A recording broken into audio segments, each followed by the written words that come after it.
nigga never been as broke as me. I like that. When I was young, I had 2 pair of leaves. Besides that, the pinstripes and the gray.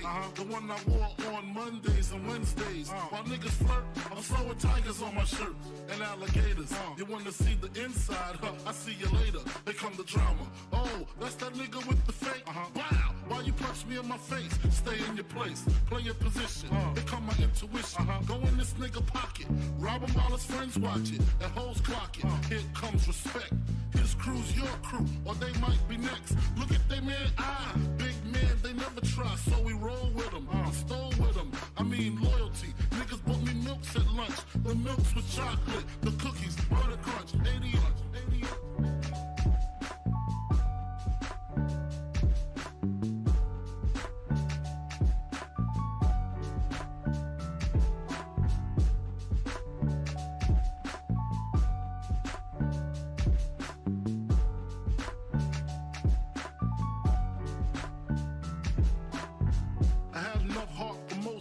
Long as I got stuff for most of them soft. Even when I was wrong, I got my point across. They depicted me the boss. Of course, my orange box cutter make the world go round. Plus I'm fucking bitches ain't my homegirls now. Start stacking, dabbled in crack, gun packing. Nickname Medina, made the scenes, took my Ninas. From gym class to English, pass off for global. The only nigga with a mobile. Can't you see like total? Getting larger in waist and taste. Ain't no telling where this felon is heading. Just in case, keep a shell at the tip of your melon. Clear the space. Your brain was a terrible thing to waste.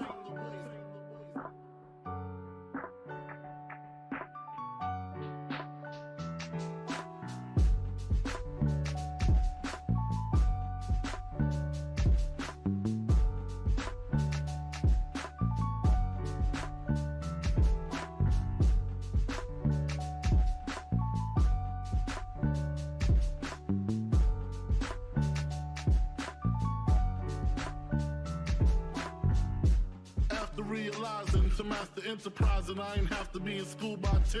I then began to encounter with my counterparts on how to burn the block apart. Break it down into sections. Drugs by these selections. Some use pipes, others use injections. Syringe sold separately. Frank the deputy, quick to grab my Smith & Wesson like my dick was missing. To protect my position, my corner, my layer. While we out here, say the hustler's prayer. If the game shakes me or breaks me, I hope it makes me a better man. Take a better stand, put money in my mom's hand. Get my daughter this college plan, so she don't need no man. Stay far from timid, only make moves when your heart's in it. And live the phrase, sky's the limit. Motherfucker.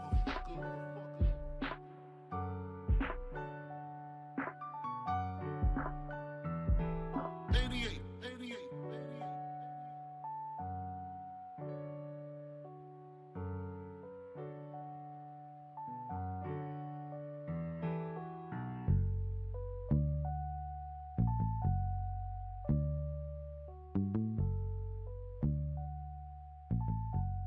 And live the phrase, sky's the limit.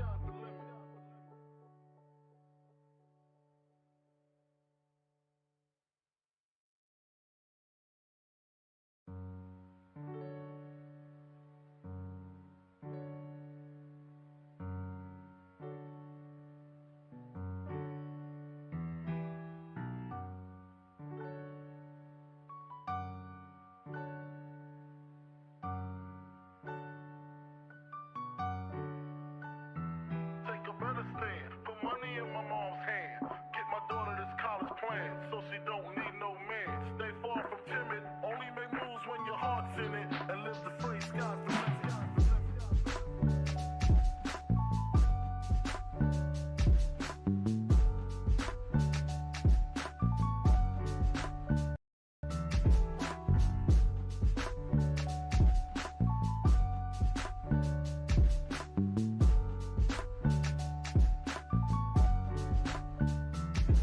Nigga never been as broke as me. I like that. When I was young, I had 2 pair of leaves. Besides that, the pinstripes and the gray.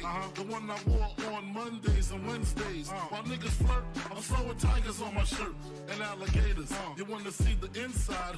I see you later. Here come the drama. Oh, that's that nigga with the fake. Wow, why you punch me in my face? Stay in your place. Play your position. All right. What is going on, guys? We're back with yet again another edition of the Notorious podcast, man. And we're on here on this very episode with Notorious Unscripted, man. We're on here with Notorious Unscripted, and we got a lot to talk about, man. We got a lot to talk about for sure. WWE went back to Chicago, Illinois on this episode of Monday Night Raw. And, yeah, man. Also, we have a lot to talk about for AEW. That was a huge show. And, yeah, that's pretty much about it. And one other huge thing that we're most likely about to start off with right here after we get done with the intro, man. But we got a lot to talk about, man. But if this is your first time watching, guys, do not know how this show works. Every Monday, we're on here with Notorious Unscripted. And every Friday, we are on here with the news. We're on here with the news, man. But, yeah, man, also, if this is your first time watching, guys, do not know who we are here at the Notorious podcast. I am Johnny Mayhem, one half of the host of this very show. And as for the other half, we got my man, Sir K here. How's it going, man? It's going good, bro. It's going good. Just chilling. Had to watch Raw today. That shit sucked. Man, but other than that, bro, I'm just chilling, bro. Got this crazy ass news. The fucking professional wrestling has never been fucking crazier, man. I'll fucking tell you that, man. But I mean, shit's been good, bro. Shit's been good. But what about you, bro? How have you been? Yeah, man, I've been good, man. I've been good. I got my first dose of the COVID shot today, and that should Nice. my second shot is August 30th, which is 2 days before we go to Dynamite, which is good. Okay. Yeah, perfect. So just in case they try to pull anything or you gotta have it to get into the venue, I should be good, because I am really not trying to fucking miss that for the world, man. I really am not. That'd be that security guard. We will jump him. Get past. But yeah, bro. So, wow. We're gonna start. We're not really gonna start off with NXT because there's nothing to talk about with the NXT show itself. But what we're gonna talk about is a feud that's going on NXT right now, and this could be news to a lot of people. I think a lot of people know by this point.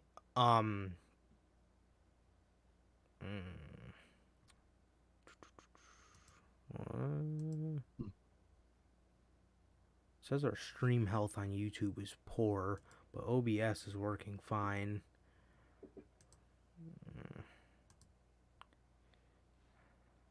Yeah, it's fine for me. I'm looking at it right now. Everything looks good. Okay, cool.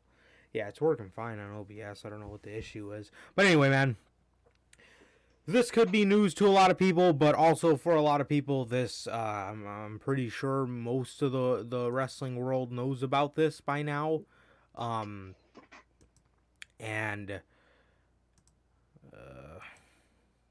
yeah, sorry. But yeah, bro, so, like I said, I'm sure most people know about this by now, but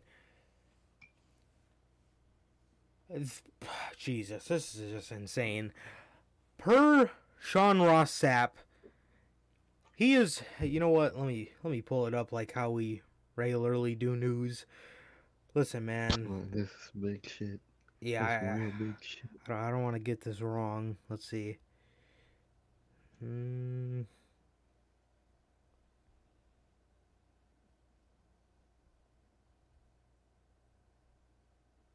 That's who it was. Sean Ross Sapp did also confirm it. Let me see. Where did I see it at?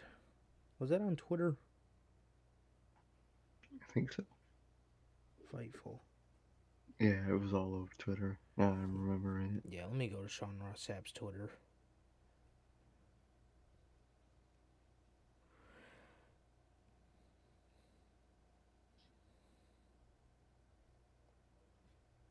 Where is the Sean? Motorcycle Cole. Can't believe that motherfucker's name is Sean. So, damn, bro, I want you to tweet. God damn, this big guy been on fucking Twitter all day. Literally, bro, get the fuck on Twitter for 5 minutes. I like it. Think I found it? Here, let me send it to you. Pretty sure that's the main one.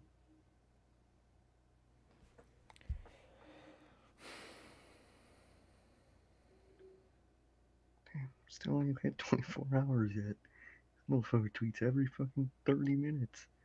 Holy shit. That man lives on Twitter. Seriously, holy shit. This is it. Let me see. 2 days. How the fuck did he just have a gap in tweets? How the fuck I get 2 days? One day. Hard. No.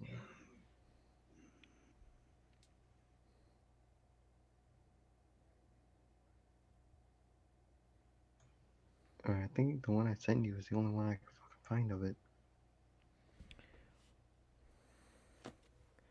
Let me see. I do know a couple other places that would have it.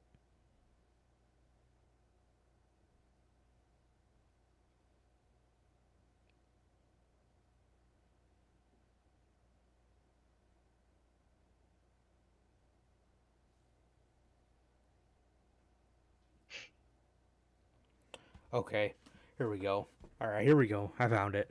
All right. So, per Wrestling Inc., Adam Cole's WWE contract is set to expire later this month, despite initial rumors that it was expiring in 2024.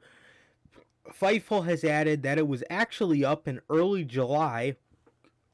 However, Adam Cole agreed to work through SummerSlam before re-evaluating things. Before we went on, I got word that Adam Cole... Wait till you fucking hear this. I got word, man, that Adam Cole turned down multiple offers from WWE recently. Shit. And he is not re-signing anything at the moment. And apparently he's turned down multiple contracts they tried to make him sign. And then there was let me find it. There was also news here. WWE likely leased Canyon Seaman over Adam Cole contract situation, and apparently it's strongly believed that that is where it stems from. Let's see. Canyon was released from his talent relations position, and the timing of that departure is very interesting.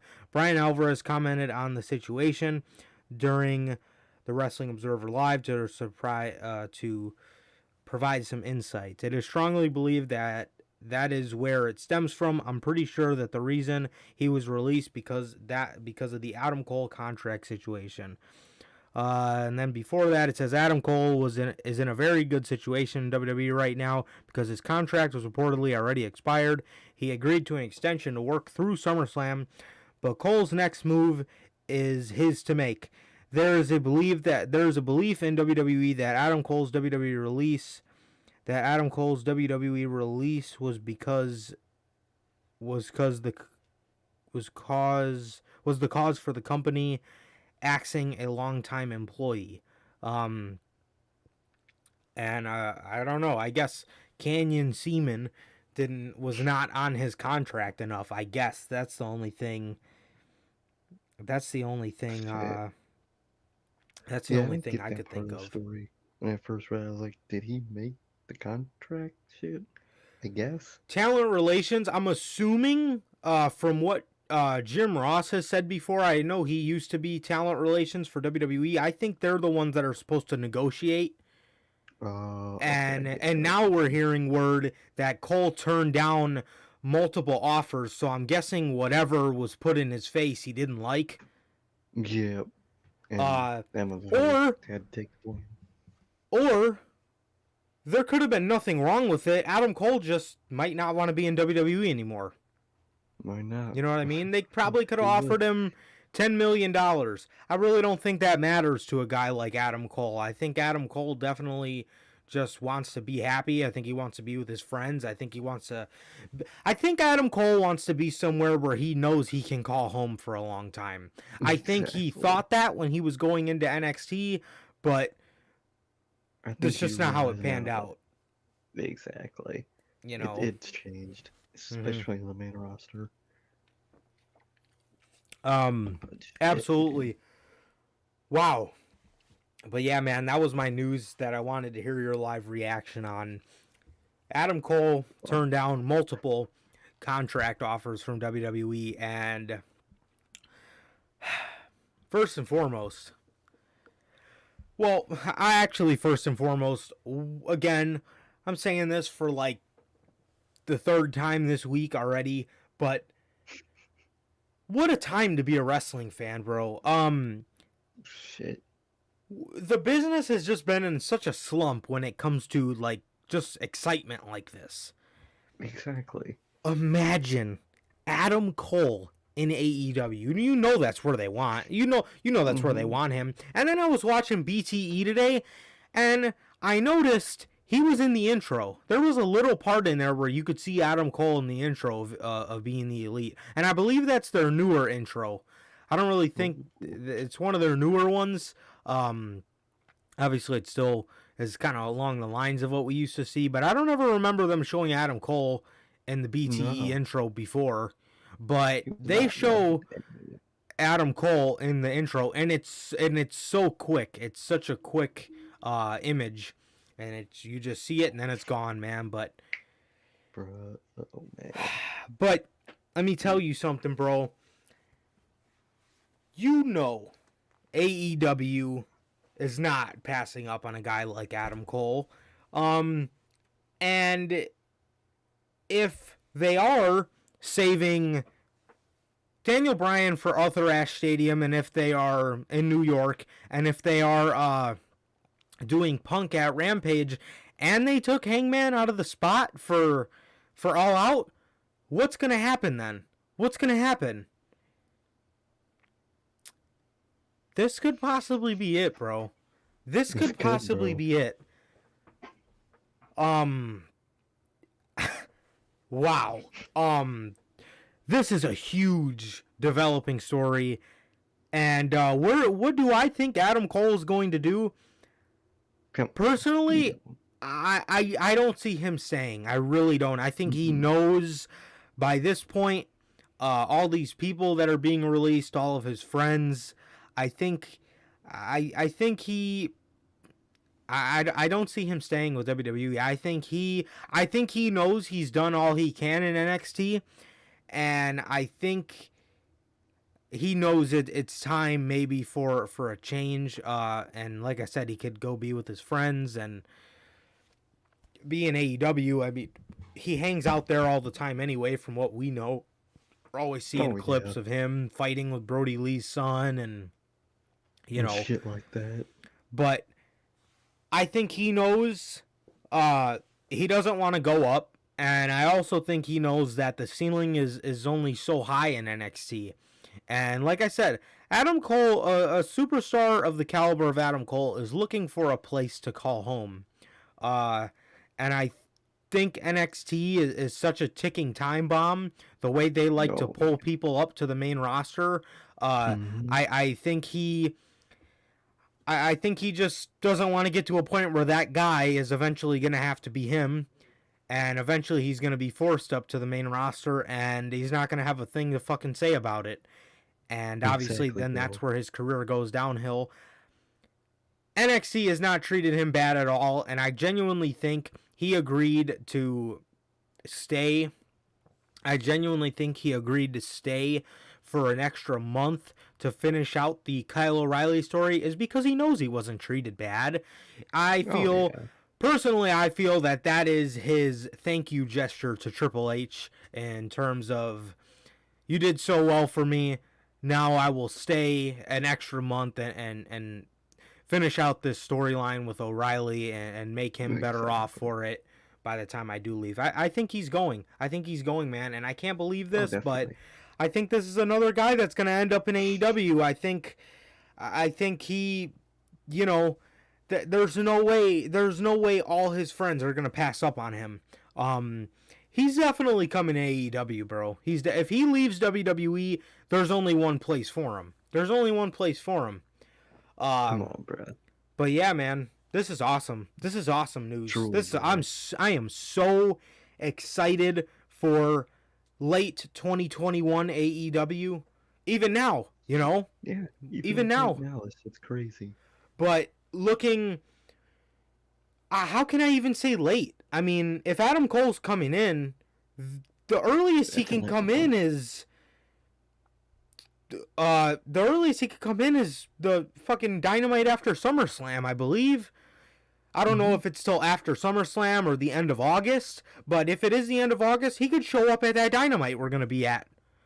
You know, depending on when it is. We never, like I said, we don't know if it's just till SummerSlam or if it's till the August 31st, and then he'll be good to go on September 1st, but he can very well show up at All Out. He can show up at Dynamite or Rampage before All Out, if that's the case. We really could, bro. Unbelievable, man, and I don't. If Kenny Omega opts to do some kind of open challenge, look out, bro. Look out. Because we could be seeing Punk if he doesn't debut on August 20th. We could be seeing Bryan. Or we could very well see Adam fucking Cole.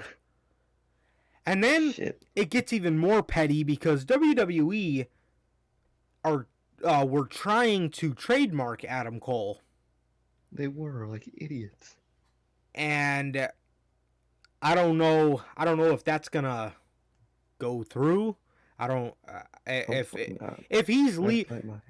Yeah, I was gonna say if he's leaving and he has to sign on consent for them to trademark that, I don't think they will, or I don't think he will. No.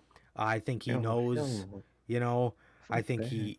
But and same thing with Keithley. Keithley played it smart as well. He did not let them trademark CM Punk, obviously, too. He never let them get a hold of CM Punk. But, exactly, because they did big things before they came in the company. Right. Like, come on. Exactly, man. But, wow. Yeah, like I said, you're looking at Punk, if he doesn't debut at Rampage, or looking at Daniel Bryan, or you're looking at Adam fucking Cole. Dude. And let's not forget about all the history he has with Omega and the Bucks. They kicked him out of the group. They kicked him out of the Bullet Club, man. So, wow. This is about to get hectic, bro. This is about to get hectic. And how well has Vince McMahon's saying aged? AEW is not competition. How well has that aged in a week's time? Not even. A couple days. Come on, bro. Come on. He said that before Adam Cole and Bray Wyatt were on the radar. And now, oh man, that has not aged well whatsoever, bro. But what do you think about this situation, man? Remember when AEW was called a t-shirt company? Remember that shit? Oh, Look yeah. at it now, bro. Oh, yeah. This t-shirt company is getting Adam Cole, Bray Wyatt, CM Punk, Daniel. Come on, bro. Adam Cole, you know, though that, you know, the news you just told me about those contracts he rejected. I Mr. bet Seaman? half of them bitches. I bet half of them bitches were main roster contracts that he fucking rejected. I can tell you that. I could see it. You know, they offered him that shit. Want to go up? We'll give you this nice, very nice 5-year contract. That's what they were saying to him. And he said, no, fuck that. He knows. Oh, he knows that NXT treat him well. And they did. They do. It's amazing. But he knows that the main roster will not. He knows what's about to happen. Like, come on, bro. Look at Carrion Cross, bro. Come on. You'll see what happened tonight. 50-50 booking. And that is worse is destined for Adam Cole when he goes up. If I said this before, but Road Dogg said if Adam Cole was the size of Karrion Cross, he would be WWE champion right now. Well, Karrion Cross is the size of Karrion Cross, and he's definition of 50-50 booking. So what do Exactly. you have to be great? Like, come on, bro, come on. It makes no fucking sense, bro, and he knows it. And look what he's doing, bro. He is going to AEW. We all know it. Clearly, he told me today they're teasing it on BT, showing that little clip of him. Fucking Britt Baker's there. All his friends are there. He's there half the time for Britt Baker. Come on, bro. Come on, you. And like you said, he wants a place to call home for a long time. And at this point, you already called NXT home. You kind of did everything you could in that bitch. Time to move out. And the only other place that is actually viable to live in is AEW, bro. He's going there, and we're gonna we might see Adam Cole live. If that happens, holy shit, man. But and another thing, let's talk about 2K22, cause who the fuck? I ask this every fucking episode at this point, but it's true. Who the fuck are we going to play as? No Cole, no Wyatt, no Brian. I know half the fucking roster, man. But then think about AEW's game. Their DLC for that fucking game. CM Punk, Daniel Bryan, Bray Wyatt, Adam Cole, Buddy Murphy. Fuck, who knows else after that, bro? Sammy, I could see. Eventually KO might, because I didn't even realize this till earlier today. KO's like best friends with Adam Cole. I just remember that he is. shit That's his earlier. best friend. Come on, bro. Come on. This Adam Cole shit is shocking. I thought his contract wasn't up for a long time. Apparently already ended. Signed that extension, bro. And like you said, he definitely signed that extension to finish up the storyline, have a good, proper goodbye to NXT, because he respects Triple H. Triple H respects him. Mutual love there, but he knows that you can't live in NXT forever. And after NXT in that company, it ain't nothing to look forward to, bro. It dies. He's thinking about the future, and AEW is the fucking future, bro. And we are going to see Adam Cole in AEW, bro. And we get to hear the fucking theme song. I cannot wait, bro. Cannot wait. And I can't wait to see Kenny's reaction and the Bucks' reaction. Because, like you said, they're the ones that kicked him out. So, come on, man. Well, Come on. Well, it was also Marty's girl too, but you know, gray areas form. Can't really bring his ass back. But yeah, bro. Anyway. But anyway, bro. I keep coughing. But good for Adam Cole, bro. And bro, this shit's crazy, man. Fucking day after day is just a new name. And on Friday, we get to have another name. It's not special. It's not someone I hope to see really in AEW, but it's a sign for someone else that can leave. Come on, bro. Come on. But this Adam Cole shit's crazy, bro. And I cannot wait to see what the future entails for Adam Cole. Yeah, of course, man. Now, speaking of where we think Adam Cole will end up, AEW this week, man. AEW starts off with Adam Hangman Page and the Dark Order versus the Elite in a 5-on-5 Survivor Series type match. Dark Order and Adam Page got Dark Order and Hangman got a cool entrance with, you know, spotlights and cowboy-esque entrance, and they all come out there with fucking purple bandanas. What's that fucking gang in GTA? The Ballers. Are those the purple guys or are those green? I think they're the purple. I think. What is green? Oh, what the fuck is green? Fuck. Damn, I I can't know remember. it, but I can't think of it right Can't now. remember. So they come out there looking like the fucking ballers from GTA. They got purple bandanas. Hangman's kind of got like a little Dark Order-esque attire Yeah. on. The Elite come out there and they introduce these guys like a basketball team at forward or at center, Doc Gallows, and so on and so forth. And they come out there dribbling basketballs, and they have the Elite Squad to represent, the Toon Squad from Space Jam. And they come out there, they're dribbling basketballs to that fucking song. I can't remember. You guys know that fucking song, man. Dan, dan, dan, dan, dan, dan, that one. Fucking, so they come out there, man, and they actually had a really good 5-on-5 elimination match, bro. I liked it. It ended up coming down to, well, let's just talk about how Nick Jackson was waiting in the ring for Matt Jackson to set up for the Meltzer driver. He gets him up. Kenny Omega's holding a fucking basketball right in front of Nick's face. Nick springboards, grabs the basketball, goes to dunk the ball, and he misses the shot. That was almost as bad as Charlotte making NBA playoff references a couple weeks ago, or a couple months ago. But look, man, this was fucking hilarious, bro. He misses the dunk.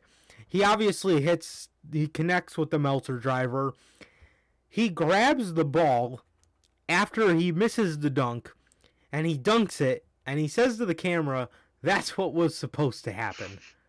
Fucking hilarious, bro. Yes. Fucking hilarious. It was so funny from Nick Jackson, man. You gotta love him. He is hilarious. But nonetheless, man. It ends up getting down to Hangman and the Bucks. Hangman fights through all of them, hits a buckshot lariat on both of them, or on both of the Bucks, I mean. Covers Matt. He covers Matt. Matt is eliminated. Kenny Omega would then hit Adam Hangman Page with a championship. He would kick out. He would hit him with a couple of V-triggers as he was getting up from the shot with the championship, man. He would hit him with a bunch of V-triggers, and eventually he would fall to a one-winged angel, and Adam Hangman Page and the Dark Order lose the match, which means the Dark Order are not going to be contending for the tag team championships at All Out. But most importantly, the Hangman will not be challenging Kenny Omega at All Out. And as a matter of fact, reports are coming out that he might not even be booked on the show. The most popular guy in the company right now is not even going to be booked. That's stupid. That's stupid as fuck. You know what I would do, man? I think the only way they can do something like this is in 2000 and what the fuck was All In? 2018, right? Yeah, it was 2018. And All In 2018, I mean, they did a battle royal to determine the championship contender, number one contender for the championship, and obviously Flip Gordon ended up winning it, but that's one of the main things I could see to get Hangman in the match, but nobody else. I thought Tony Khan was going to be on the show later for a huge announcement. I thought that's what it was going to be. I thought it was going to be something relating to the Hangman and Kenny situation, because Kenny Omega cheated his ass off. If you can't find a way to justify Hangman getting a championship match, like, then we need a general manager or somebody, because that is how is that? How do you pass that by? How the fuck does that get past creative? You know? Exactly. That is, I mean, I don't know, man. I don't like that. I don't like that. If Kenny Omega can just get away with using belts and cold spray and the Bucks kept getting in the tag team match and they weren't even the legal men, and you can't find a way to justify Hangman getting a championship match, then we need a general manager on the show. Because how does that make sense? How does that make any sense? That is completely against the fucking rules. The ref isn't calling anything. The ref's getting distracted every 2 seconds. I mean, what? And then he's not even being booked on the show? I know his kid's not due yet. I know that for a fact. His kid's not due for a while, so why is he not even being booked for All Out? My opinion, why is he not in the match with Kenny?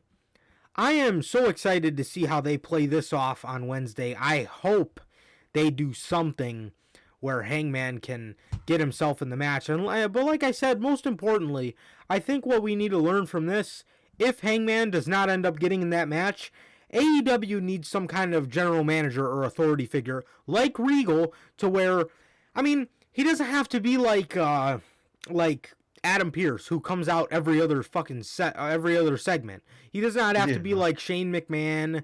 He doesn't have to be like Kurt Angle, or these guys, or Corbin, you know, where they're in every other segment of the show.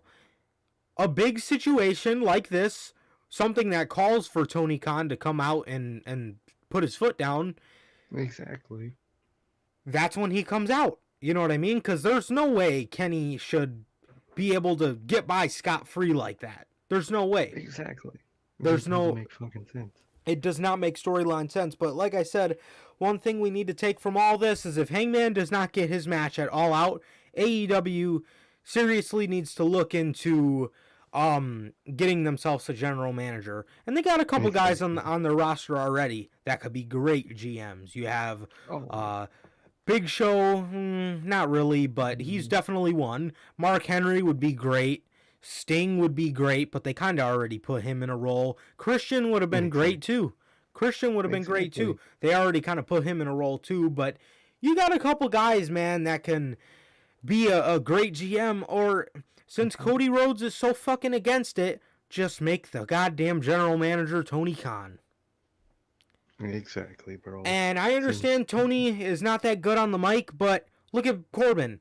They put Corbin in a constable role. Yeah, it sucked, but it allowed him to get comfortable on the mic to the point where he's fluent on the mic now. My personal opinion, he sounds way better when he was before the constable, because he was fucking hilarious on the mic. He was so bad. Oh, God, he didn't know what the fuck he was doing. That shit was great. But I mean, like I said, man, TK, sure, he's not great on the mic.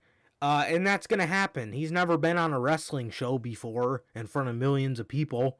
You know what I mean? So, he'll get used to it. He'll be good. But, yeah, man, that's my thoughts on the whole situation, man.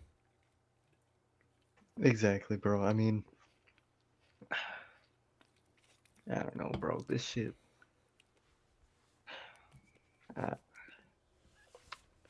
Hangman Page.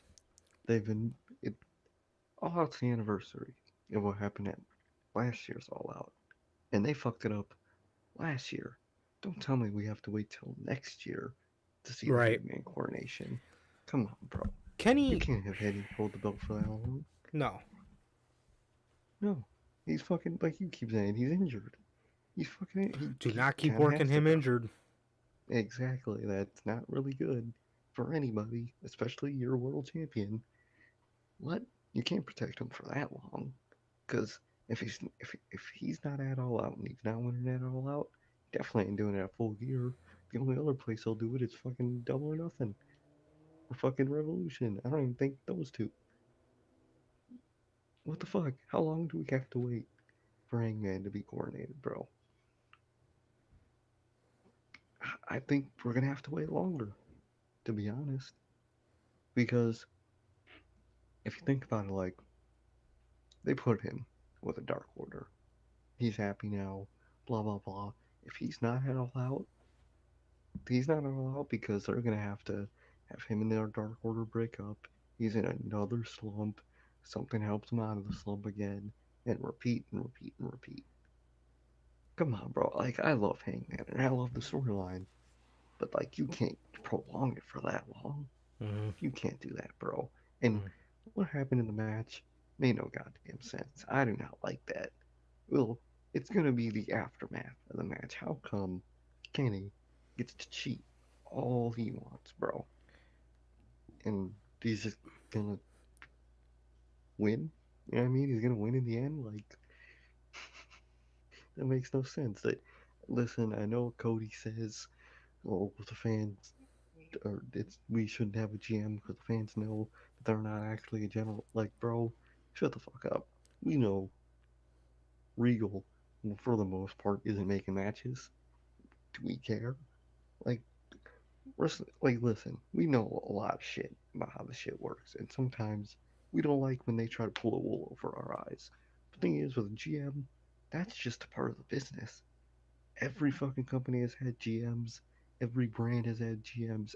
Literally, everyone has GMs in the business. They're not a bad thing. They're not a bad thing. Now, when you fucking look like fucking Kurt Angle, even though he's fucking hilarious, yeah, a GM's gonna suck. But guess what? If you book them like Regal, they're great. The occasional authority figure that puts people in check. That's the whole purpose of general manager. So people don't do fucking fuck shit every fucking day. So shit like that doesn't happen. I'm just, bro. I'm still excited for All Out 100%, man. One of the main reasons we wanted to go to All Out was to see the Hangman coordination. That's what we've been saying ever since fucking we thought we were going to All Out this year. Dude, I can't wait to see the Hangman coordination.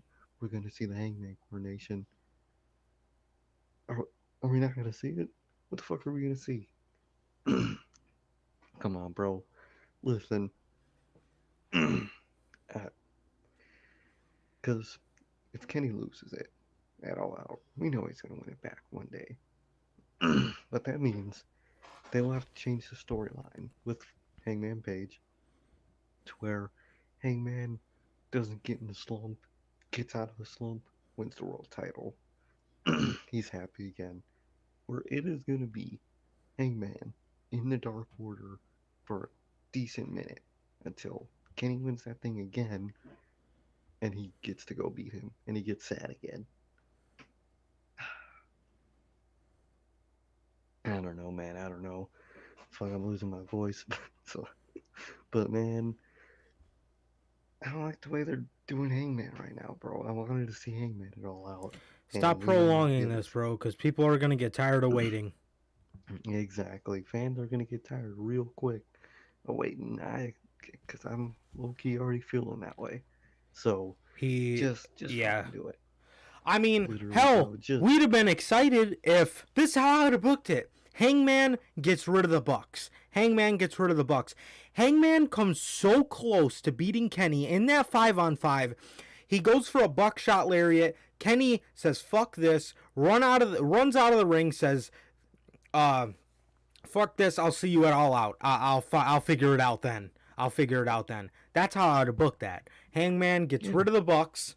It's him and Kenny. They're having a match for a little bit. Hangman gets mad momentum, goes to go for the buckshot lariat. Kenny Omega just runs out of the ring. He's like, yeah, fuck this. He's gonna beat me. I can't have that happen. So I'll just take the count out. I'll see you at All Out. exactly. People would fucking be pissed at Kenny. It's fucking perfect, bro. I don't get it. I don't get why they're doing Hangman like this. Your biggest fucking star.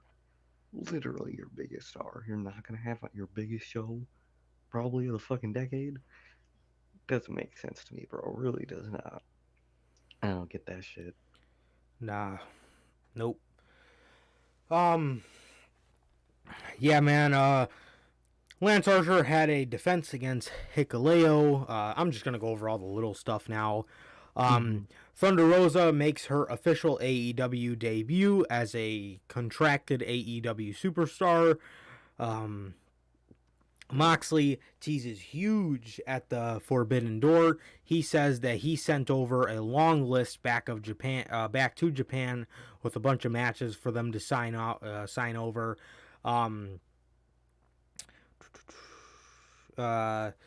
Christian Cage and Jungle Boy beat the HFO. Ricky Starks championship parade was crashed by Brian Cage, which Ricky Starks just ran out of the ring. Nothing too special. This shit fucking sucks. Oh yeah, not into it.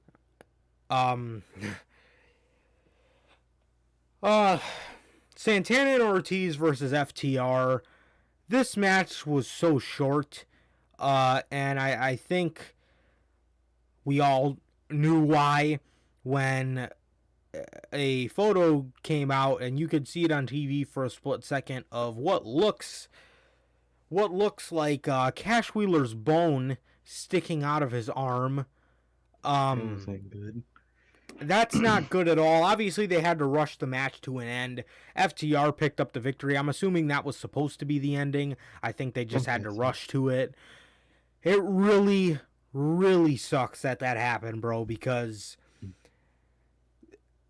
I would have thought that we would have been getting the rematch at maybe All Out or something, but no. Big, then we won't, which sucks. Yeah, no. But if that injury isn't as bad and he can work it all out, that's the perfect place to do the rematch. So yeah, because you're giving him another month, to recoup the arm. But yeah, man, that absolutely sucks, man. But we haven't heard anything yet. I'm guessing we will hopefully hear more about it on Dynamite, man. But we'll just have to wait and see for that one. Yeah. Okay. Oh, here we go. I'll talk about this before I talk about the announcement. A segment comes up on the show, and it's Cody Rhodes sitting backstage with his headphones on with a huge sign above his head that says EVP. You're telling me they actually put that in Gorilla? Come on, man. Did Cody personally go and print those signs himself? Bruh. And was it just me, or were they calling Gorilla something different? I don't know what they called it. I didn't pay attention. They were calling it something. I don't think it was Gorilla. I know it wasn't orangutan. I know it wasn't that. But they weren't calling it Gorilla. Or at least I don't think they were. And it tripped me out. I was like, wait, what? So Cody's fucking sitting back there in his chair with a huge sign above his head that says EVP. Already I'm laughing. Already I'm like, this fucking guy. Like, I'm sure everybody that works there knows by now that that's Cody's chair. I don't think that it needs to say AEW EVP to fucking prove it. But anyway, so Cody stands up and he's conducting an interview with, I think, Alex Marvez. He starts talking about his match next week with Malachi Black. Malachi Black would then get into a brawl with Cody. These guys would end up brawling to the stage area. They came out from Gorilla and were fighting in front of the live crowd. Aleister Black ends up giving Cody a black mass. Officials comes out. Even the Fuego del Sol came out. And let me tell you, bro, Fuego took a wicked fucking black mass, bro. He took a wicked black mass. It was beautiful. It was beautiful. By the way, WWE, we don't know what, can they even trademark the term black mass if they wanted to? I don't think so. I don't think so either. Hope not. Shit. I don't know what the fuck else he's gonna call that thing. Yeah, I mean, they could just word it different. Black mass, but you could put Masse. Just Something pronounce like it Black Mass. Something. I don't know. Yeah. There's ways around it. Or BLK Mass. True. They do that. The Black Mass. Or call it the Black Mass. Yeah, just the Black Mass, something like that. Yeah. But Fuego del Sol took a beautiful Black Mass, man. It was amazing. And yeah, man, that was their final build, I guess, to their match next week. It shows Cody Rhodes' image next to Malachi Black's, and his is all dark and the tree with no leaf, and then you get to Cody's side and it looks like fucking it looks like the Wizard of Oz, looks like fucking Neverland. Fucking Literally beautiful flowers and beautiful grown grass. Jesus Christ. The good versus the evil. I think those sides should be reversed. Cody's got the fucking tree with no leaves on it. But yeah, man, I mean, this feud has been pretty good. This feud has been pretty good so far, and I'm super excited to see. Oh, another thing I want to mention about this. Whenever Cody Rhodes hit Malachi, the crowd rained down fucking boos so hard. And then whenever Aleister Black would get any hits, they would pop huge. So I don't know how this is gonna go next week, but things aren't looking in Cody Rhodes' favor, man. Exactly, they're really not. But yeah, man, that was that segment, man. What'd you think about that one? Yeah, bro, I really liked it. I mean, fucking Malachi Black has been great, bro. He's been really good. Love that segment. Love the crowd pops he was getting. Love the boos fucking Cody was getting. Always put the smile on my face. Black Mass the shit out of him. Fuego del Sol came out. You got Black Mass too, so we got a future feud set up for Malachi Black. Probably a little mini one, or just maybe a random mini match. It'll be fucking cool anyway. It's gonna be fucking dope, bro. And Cody Rhodes, the All-American, the good, and Malachi Black, the evil, bro. Love to see it. Like you said, I would probably switch the sides of that graphic. I mean, Cody, he's that dead tree is the perfect fuck. Is the perfect representation of Cody of the Nightmare Family. The Nightmare Family tree looks like that, dead. But yeah, bro. I mean, Cody's doing good. Malachi Black's doing great, bro. Love to see Cody getting beat up, man. And I swear to God, that motherfucker wins this fucking Wednesday. You guys are gonna hear him. Man. If he wins this Wednesday, 2 days, there better be a fucking massacre at All Out of Cody. Oh, that's what I'm saying, bro. They gotta have a rematch at All Out, and not only does he get buried, but we get to boo the fuck out of Cody. That's the real dream. Cause let me tell you right now, man, you don't want Cody winning in Chicago. You do not. You really do not, bro. Cause I love CM Punk. Love to see him. Would love to see Adam Cole. One thing I'm really looking forward to is booing Cody Rhodes. Me too. I can't wait. I cannot fucking wait. Fucking wait. I'm so pumped to do that shit. But I mean, it's been a really good feud, bro, and I hope it goes right in the end. I think it will, but I think I feel like something's gonna happen. Me in too. This match I think it'll be a Wednesday. fuck finish. I think something like that, to where we're gonna get a match at All Out, bro. But love to see it, and I just can't wait, bro. I cannot wait to boo Cody Rhodes. Can't wait. Absolutely, man. Absolutely.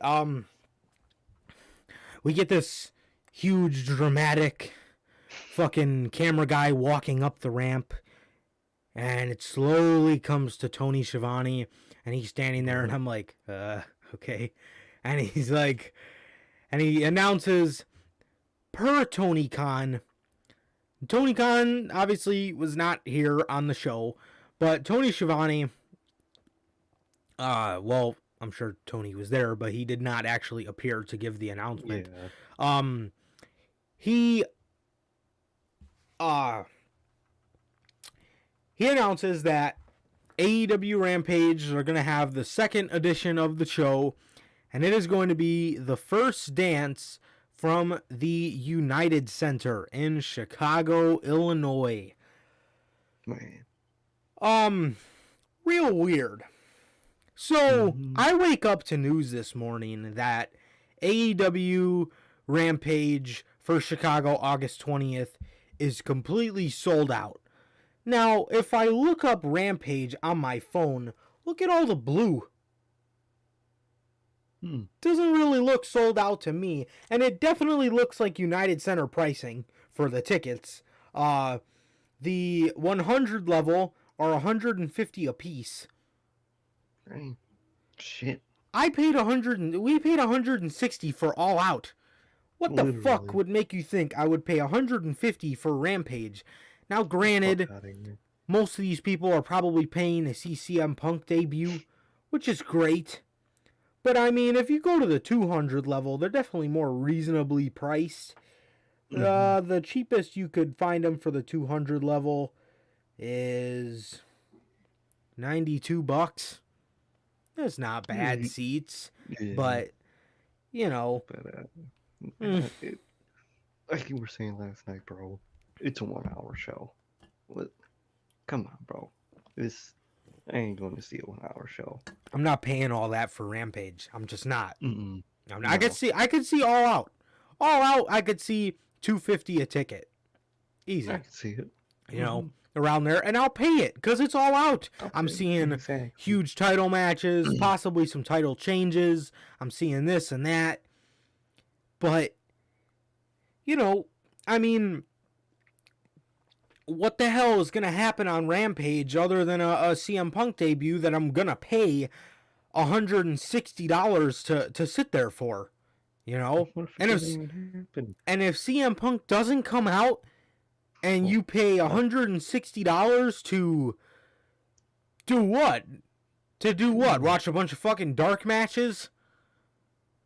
Oh, man. Matches up on YouTube. Exactly, man. Damn. But yeah, I don't know, man. I don't know. I just don't want to pay that, man. I just do not want to pay that. I think it'd be a great move to debut somebody because that's SummerSlam weekend, and that would just be incredible to take their thunder away. Oh yeah. But as far as CM Punk goes, man, so we get a Darby Allin promo. Oh, by the way, huge fucking CM Punk chance breakout. We get a Darby Allin promo, nice. And he's talking about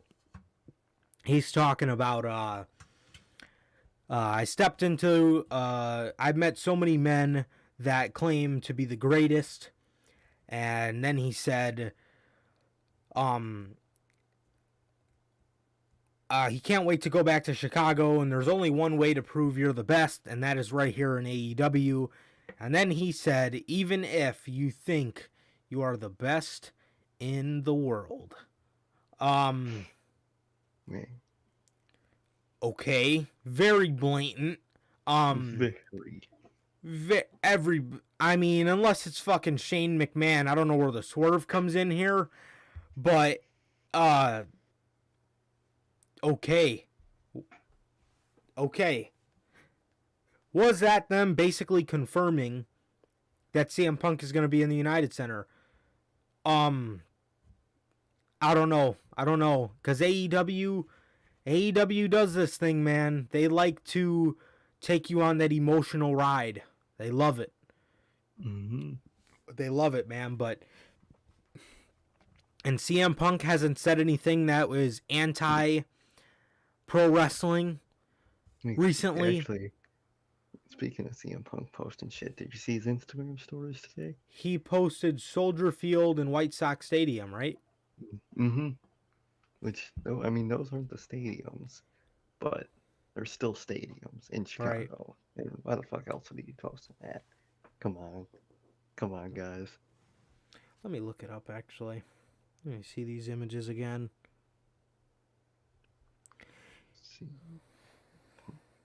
Yeah, Soldier Field, and oh, yeah, I forgot Punk. I think Punk is a Cubs fan. I Wrigley, think he is. Wrigley Field. Poor fool. Hey, Man, I mean, uh, I don't know, man. I don't know. It seems a little too obvious, bro. It seems a little too obvious. same. Just a little bit. So I don't know. Do I think they will be debuting somebody at Rampage? If tickets are that much, you better fucking debut somebody at Rampage. Oh, I'd be pissed if they didn't. I would be fucking livid. Somebody. Now, Punk, 7 fucking years. 7 years, and you plan to bring him out on a show that runs parallel to SmackDown, and it's an hour-long show. Don't do that. Please don't. And like I said, they made such an obvious fucking tease. I don't know. I feel like they're gonna swerve us. I feel like they got something up their sleeve. I feel like definitely, whether it's Brian. You know what? Fucking, CM Punk said, and this is another guy that calls himself the best in the world. CM Punk said in an interview years ago, he got the best in the world saying from Daniel Bryan. He did. Yeah, because Daniel Bryan would say that's what Daniel Bryan called himself in ROH before he came to WWE. His nickname was the best in the world. So that could be a tease at Bryan just as well as it can be a tease at Punk. I mean, it really can. It can be, who knows. And bro, Darby and Bryan, sign me up.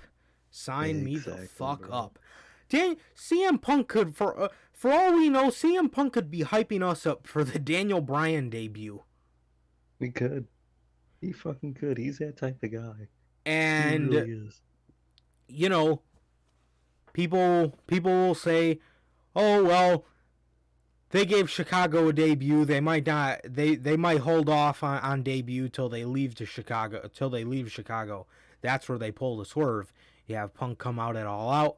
You have Adam Cole come out whenever, you know what I mean? There's a lot. There's a lot they could do. I'm just so excited to see how all this unfolds. I really am. Oh, I can't wait, bro. I can't fucking wait. Absolutely. Hell yeah, bro. Exactly, bro. Exactly. Who knows what that swerve could be, bro? I don't think it'll be Punk at Rampage. I hope not. I don't think it will, bro.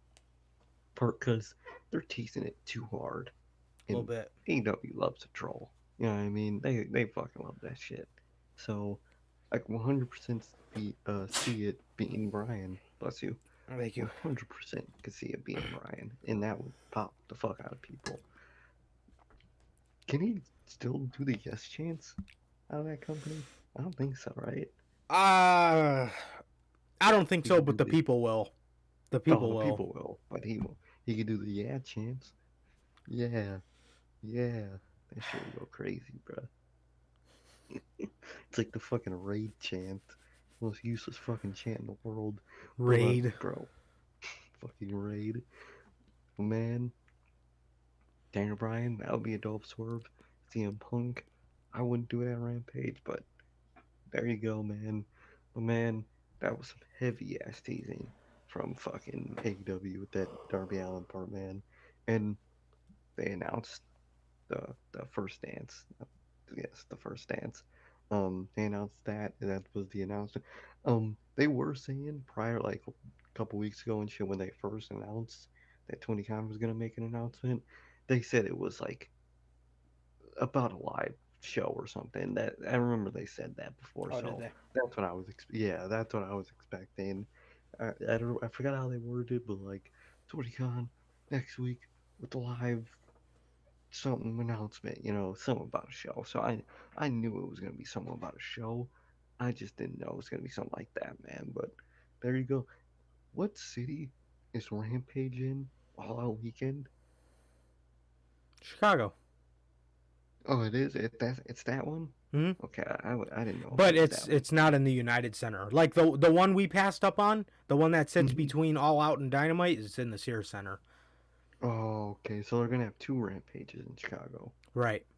Oh, okay. I didn't know that. I was like, For a second, I thought they were going for a different city for Rampage. All weekend, I was like, "What the fuck?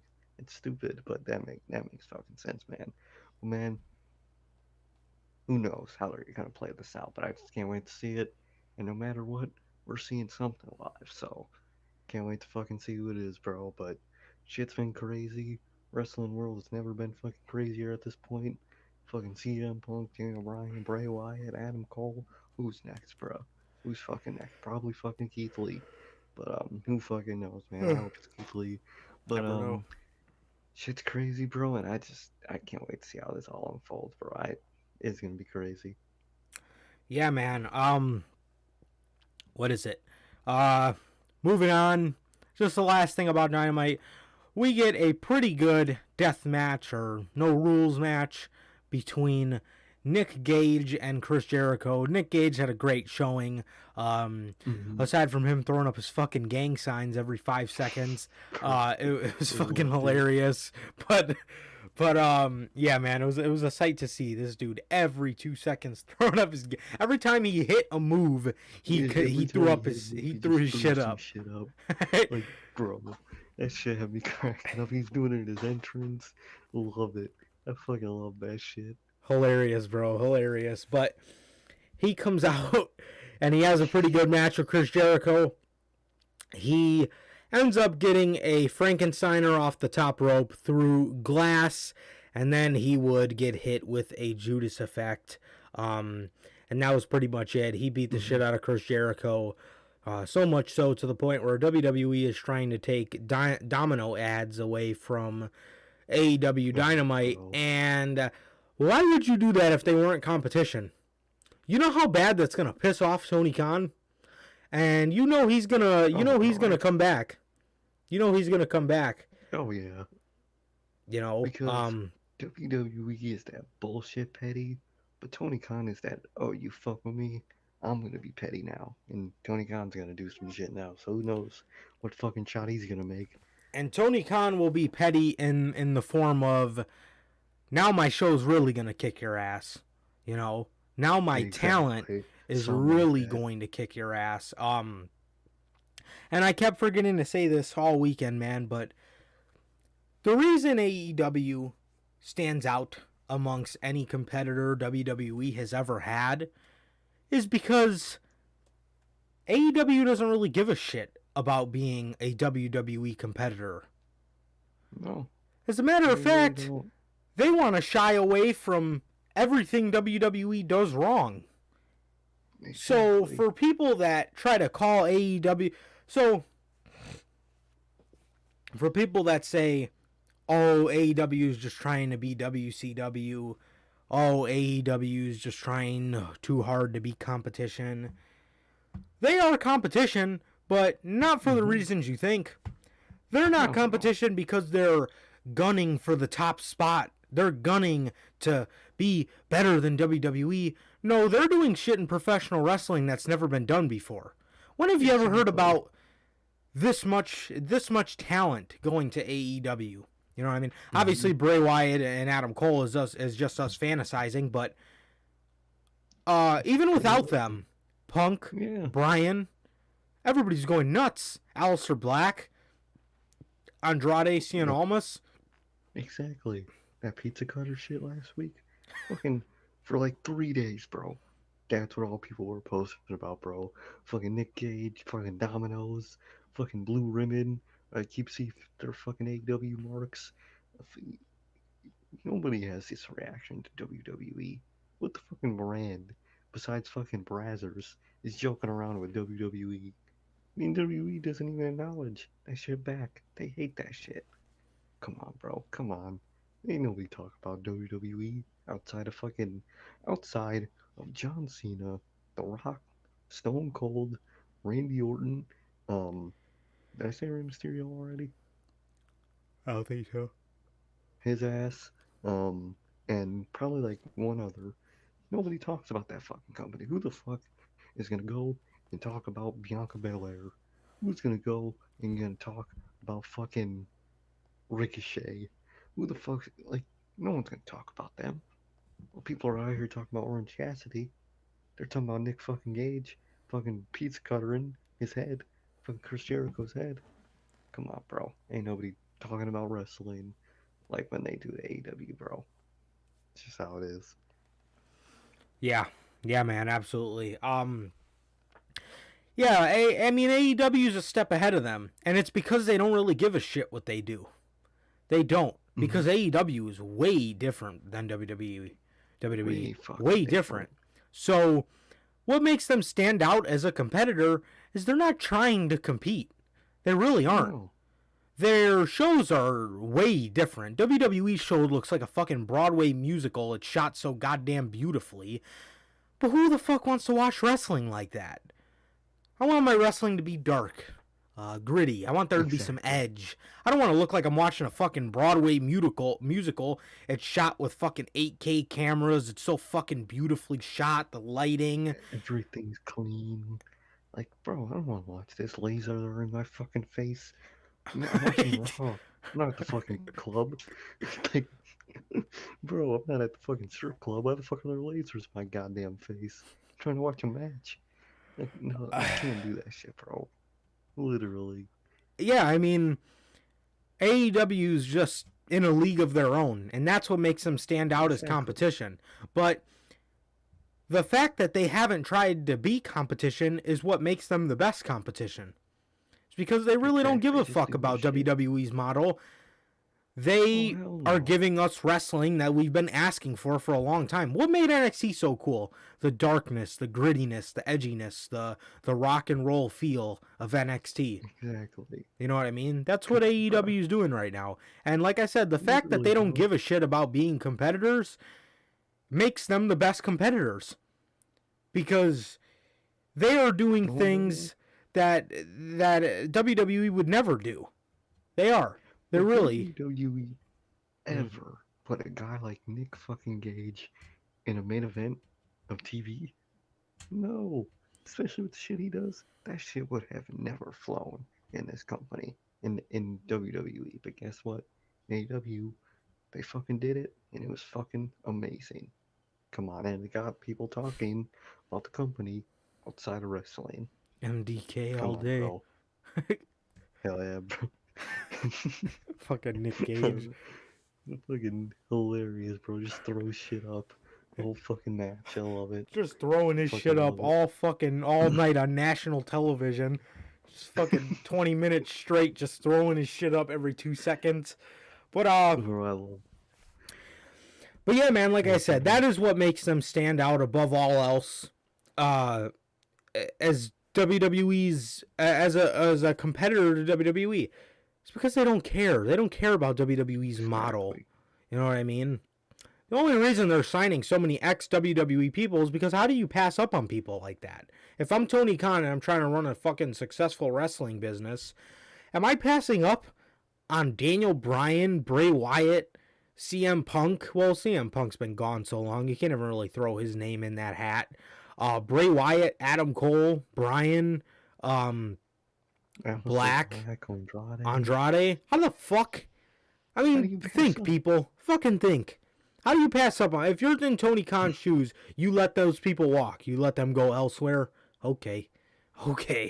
You would not have a successful wrestling business. I will fucking tell you that right now. Fucking meathead. Asshole. Yeah, man. But that's it for AEW. Oh well. MJF announced that Jericho's opponent next week is going to be Juventud Guerrera. Don't get stupid. This was cool at first, bruh. We had this was cool when we got the announcement of Nick Gage. Why couldn't that be Jericho's last? You know? How the fuck do you have Juventud Guerrera as number 3 and Nick Gage was number 2? I would think Nick Gage would be like the god tier. The last tier before he got to MJF. I would think. That makes me wonder who the fuck. Oh my god. You know who I bet's gonna be one of these Oh my god. You know who's gonna be one of these fucking tiers? Hold on, let me think about it. Give me a hint. He used to tag with him.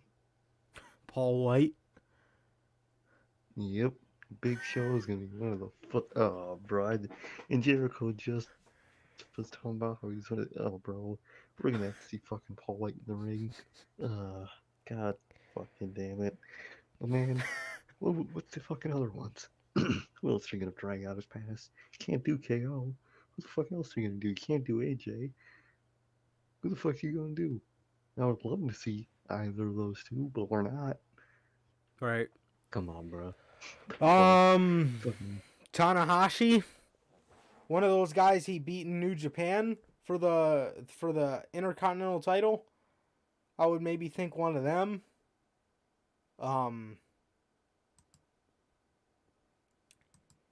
Yeah, I'm not sure. I'm not sure. I'm not sure. Like I said, maybe Tanahashi, maybe one of those guys, but I don't know. If Nick Gage ends up being the best one out of them all, and he was number 2, that's whack. But Juventud Guerrera, I'm not excited for that whatsoever. Literally. Yeah. I mean, Nick Gage was cool. Now we're, and Nick Gage would definitely be one of those guys that, I wouldn't sign, but I would bring him back. And whenever the opportunity, awaits itself, I would definitely look into bringing him back more, whenever it makes sense. I love the occasional Nick Gage match in his company. Yeah, absolutely. Nothing really for SmackDown other than Sasha Banks came back and turned on Bianca Belair. Okay, it's more funny because Zelina Vega re-signed, Toni Storm came up.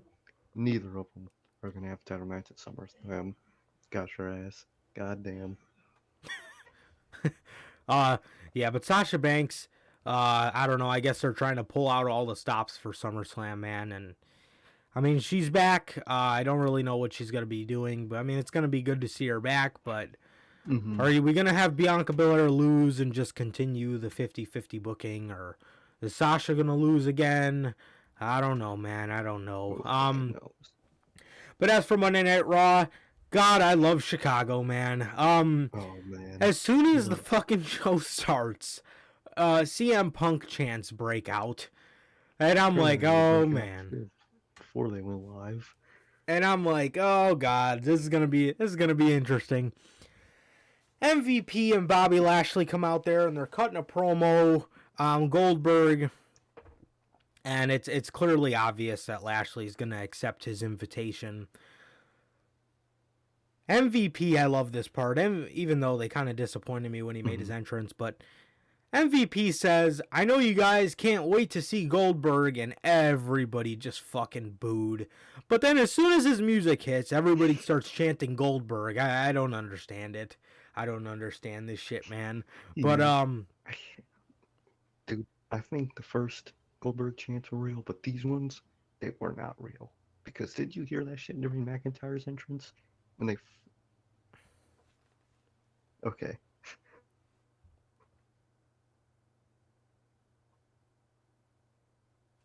So to make sense here, there was a fucking soundbite that played of Michael Cole talking about the 15-time world champion. And I was like, wait, what? And then other people caught that during Drew's entrance? shit. And honestly, even that, during Drew McIntyre's entrance, it was a soundbite, a quiet-ass soundbite of Michael Cole talking about the 15-time world champion like he was a sound commentary. So they are obviously putting some sound into this. We all know who they were doing it. And bro, during this segment, those Goldberg chants were so like high and low at points, where it literally sounded like someone was turning the volume up and down on them. Same with the Wyatt chants. It sounded like someone was actively trying to turn them down. Come on, bro. Come on. We all know that shit. Those Goldberg chants tonight were not real. Yeah. I heard boos in there, and Goldberg, and everyone was standing still. You know what I mean? Them shits weren't real tonight. Not in Chicago. Hell. Yeah.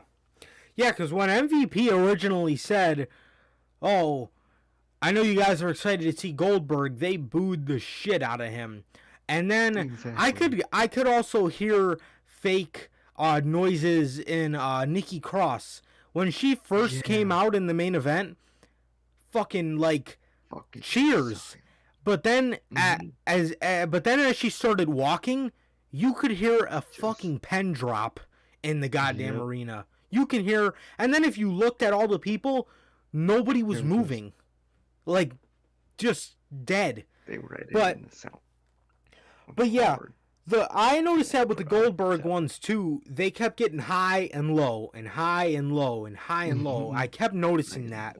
But I guess they're not used to fucking putting in sound anymore. They gotta get used to it again. yeah, and you know they're gonna want to do that in a crowd like Chicago Oh, because they start talking about MVP. MVP starts talking about Goldberg running through all these men, and all of a sudden a huge "We want Wyatt" chant breaks out. That genuinely made me smile, man. oh yeah, bro, I was smiling. We want Wyatt. Hey, Mild reaction, and then all of a sudden I would hear the crowd like go up. just rise in fucking volume for no reason. You know, They definitely edited that shit. absolutely, bro. They start after the segment. Goldberg walks away and he's laughing at Bobby Lashley, and they're calling Goldberg a gladiator and how he can destroy any man on any day and all this fucking dumb shit. And he leaves the ring. MVP and Bobby Lashley get out and start talking shit to Goldberg's son. Goldberg comes back and spears NXT while spears MVP. Spears MVP while Bobby Lashley is in the ring. And he has no idea this is going on. And then when he's seen it, he didn't give a shit either. We kind of just walked back out there like, did you not see that old motherfucker jogging down the ramp? No, he wasn't running. That's also, spear. Here's where I caught them slipping as well. When Goldberg came out to save his son, no, there was no noise. Nobody cared. People would have popped. You know what I mean? If he was like, come on, bro. Ain't nobody give a fuck about Goldberg. Them shits were edited. There was no noise. It's almost like WWE forgot to turn the news turn the sound up. Oh, yeah. You know? They're not used to that. They fired half of them. So all the ones that I probably didn't know how to do it are fucking gone now. So they're probably learning on the spot. Vince is probably screaming in their ear, fucking do this, do that. Oh, God. I could never be one of their production guys. Fuck that. I couldn't. I'd tell them to shut the fuck up. Oh, yeah. I'd tell them to fuck right off. Let me mix this sound. And I'll fucking make that shit. I'll mute that shit when Goldberg comes out. No music, no nothing. Put fucking edit cricket sounds in that. You just imagine this. And then you just hear crickets. Bro, that would be fucking hilarious. That shit would be hilarious. Drew McIntyre wins via disqualification against Veer and Hanky Panky Shanky, and he starts fucking sword fighting with Jinder Mahal. He fucking smacked the chair out of his hand with his big sword, and he chases he headbutts fucking Veer, and Hanky Panky, he puts the sword to his neck, and he ran out of the ring. And then they're running backstage. And they're talking on the mic. They're fucking talking to that British goon. Like they just found a fucking body in the woods. Oh man, Drew McIntyre, you tried to kill us. We gotta go. We gotta go. What? You think he's just gonna murder you out in the road? I was like thinking, like, bro, you didn't find they were talking about they found a fucking body in the middle of the woods. They were fucking scared shitless. They were scared shitless. We gotta get out of here. We gotta go. We gotta go. We gotta go. Bro, what are you talking about? It's fucking Drew McIntyre. He's just gonna tell you a fucking story. God. Yeah, I was gonna say, I'll put the sword to his neck and start telling him how it fucking somehow traces back to the fucking Indian roots of fucking Hanky Panky. Literally, bro. It's fucking Who fucking knows what he'll fucking make up? He'll talk about fucking Sasquatch. Next, he'll talk about fucking Bigfoot. For all we fucking know, this the sword that Bigfoot used to fucking. Yeah, who fucking knows what that motherfucker make shit up? Yeah. Next up, this was a good part of the show. Well, not the match, but the ending more so. Rhea Ripley versus Nia Jax. This match, the crowd actually was into this shit. They were into this match. And Rhea Ripley ends up beating Nia Jax with a roll up. And the crowd popped huge for Rhea Ripley. And this is where the good shit comes in. Nia Jax starts arguing with Shayna Baszler in the ring after the match, which would then lead to Shayna Baszler walking out on her tag team partner, Nia Jax. Either they're about to release her, Oh no. or she is due for a singles run, which is That would be great nice. because this pairing is not it. It never Garbage. was it. No, it is trash. Yeah, man, but not too much to say on that other than hopefully Shayna Baszler can either go to a different company or get a singles run. Singles. Hopefully. Shit. But yeah, man, anything on that? I mean, not a bad match. Like the ending. That shit with Nia was fucking. Her bloody ass face was tripping me out though. I ain't never seen blood like down their face in this company. Like you Oh, really, I know. it was weird. See blood on her face. I was like, damn. If I were watching AEW, all this blood, that shit was weird. But I mean, shit happened. I mean, good for fucking Shayna Baszler, and I hope she has fucking good singles run. Because if not, then my god.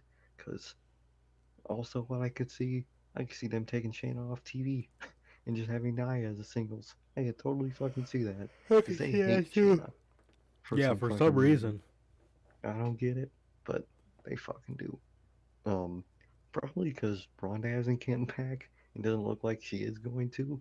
So they're probably taking that anger out on Shayna. And my god, she has to do all this, bro. But hopefully this can lead to a great singles run, or at least a singles run. Hopefully for Shayna. Yeah, man, absolutely. Mansoor and Mustafa Ali take on Mace and Booty Shorts T-Bar. And, you know, we're getting to see the progression of the tag team between Mansoor and Mustafa Ali. And, T-Bar and Mace picked up the victory here.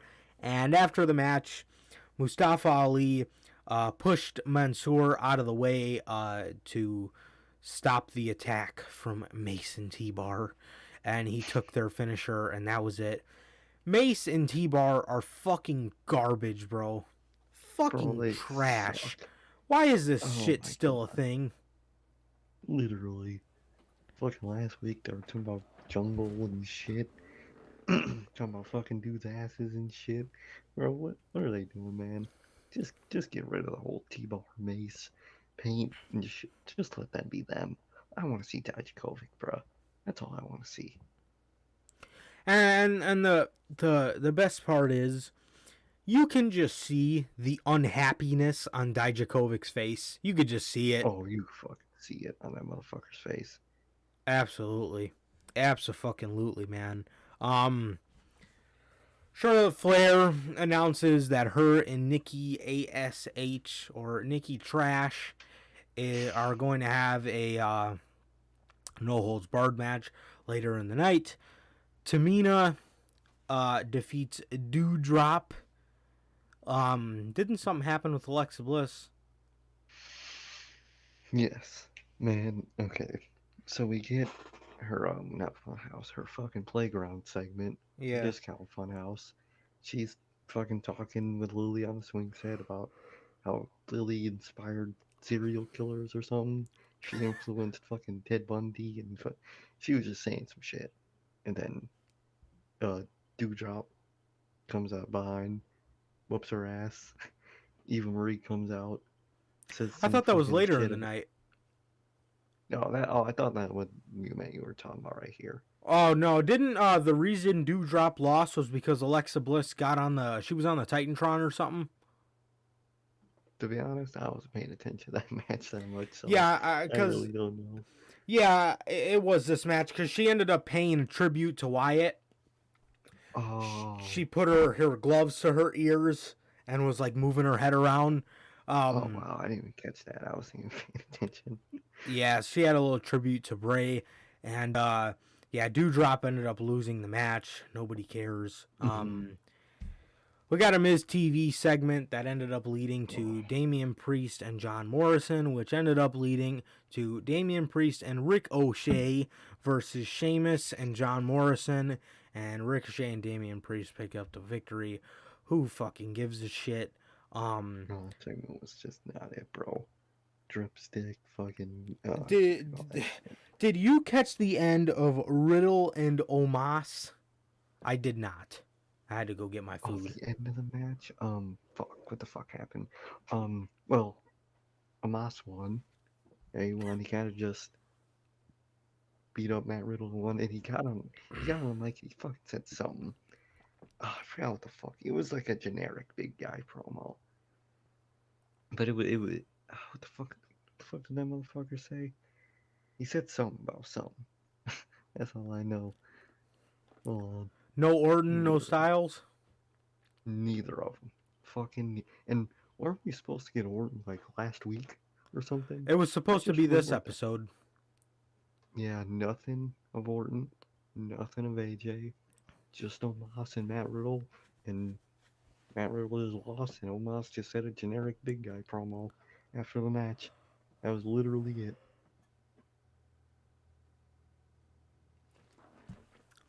Interesting, man. Interesting. Not really. After that, you could go on about the Alexa Bliss thing about her getting attacked. Okay, so like I said, she's talking about serial killers and shit, and Lily fucking told him to do it or whatever the fuck. Doudrop attacks her. Eva Marie comes out. She's fucking. Oh man, Eva Marie is so fucking bad when Bro. she's talking, bro. She was talking about how it's stickier than she thought. Like when she was touching a little, she was like calling it gross, but like in a super PG and fucking cringy ass way. It was bad. And then she drops the fucking doll. They walk away, and the camera's still on the doll. So I'm like, oh god, they're gonna fucking do something. And lo and behold, that doll, while it's laying on its back, use my phone as a reference, as it's laying on its fucking back, it just goes right up, and it was so fucking bad. Fucking, the commentary team's like, oh my god, Eva Marie just made a big mistake. Like, bro, cut, man. Why it's gone, cut this shit, bro, please. Cut it. Just fucking cut it. That shit was bad. That shit was cringy. Fucking Eva Marie sucks. Lily sucks. Fucking Doudrop by default sucks. Fucking Alexa Bliss is fucking Alexa Bliss. Just scrap it. Just fucking scrap. Wyatt had his whole fucking life burned down by Randy Orton. Can Randy Orton go and burn down the playground? Something? Come on, Randy. Come on. Something, man. Something. Carrion Cross versus Keithley. Talk about 50-50 booking. Carrion Cross ends up losing this match with a spirit bomb by Keithley, and Carrion Cross has served his second loss on the main roster. Meanwhile, Keithley was served his first. 2 weeks ago on Unscripted, we made a video about the worst Raw ever. Jeff Hardy, Bobby Lashley, Carrion Cross, and Keithley. 4 guys on the show that should have not lost. Once again, Cross and Keithley are put in a match for the second week in a row. Another rematch. Just like with the T-Bar and Mace and Ali and Mansoor. Another fucking... And Charlotte and Nikki Cross. Another fucking rematch. And neither of these guys can lose. So what do? They opt to go with 50-50 booking and have Keithley pick up his first victory since he's been back. It's the NXT champion. That champion who beat him for that title, fucking, it just lost to him on a random match on Monday Night Raw. That is the definition of 50-50 booking right there, man. Literally. Cross, again, silence when that motherfucker came out. No one fucking cheered. Nobody booed. They were just standing there. And that entrance sucked. And fucking Carrion Cross on the main roster is fucking pure ass. Goddamn. And they expect us to think that Carrion Cross stands a chance in 3 weeks at TakeOver. Come on, bruh. Exactly. Keithley picks up a victory. And this dude looked like he was about to cry afterwards. Like this is so, and it's so true, but this is so fucking abnormal to him. What? Literally. I'm getting a win tonight? I'm winning? Shit. Wow. He's probably fucking crying tears of joy. But God Carrion damn. Cross once again loses. And if he continues to lose, I wonder how many more times is he going to lose before Scarlett gets called up and puts him back on track? For some reason, that has to happen. She can't come up with them and dominate everything. Nope. They gotta do this. Makes no fucking sense. Yeah. Next up, man, Reginald versus Akira Tozawa. Reginald fucking wins. Why is this on my TV? And last, the main event of the show, Nikki ASH versus Charlotte Flair in a no-holds-barred match.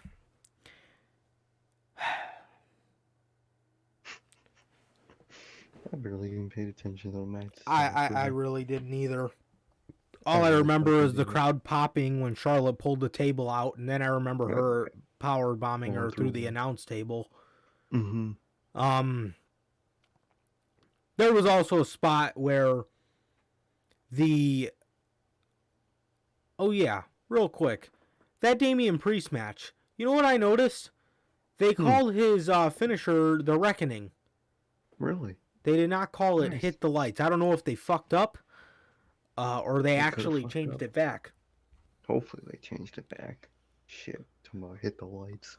Worst goddamn finisher name for fucking that motherfucker you could think of. Hit the Lights. Hit the fucking deck. God.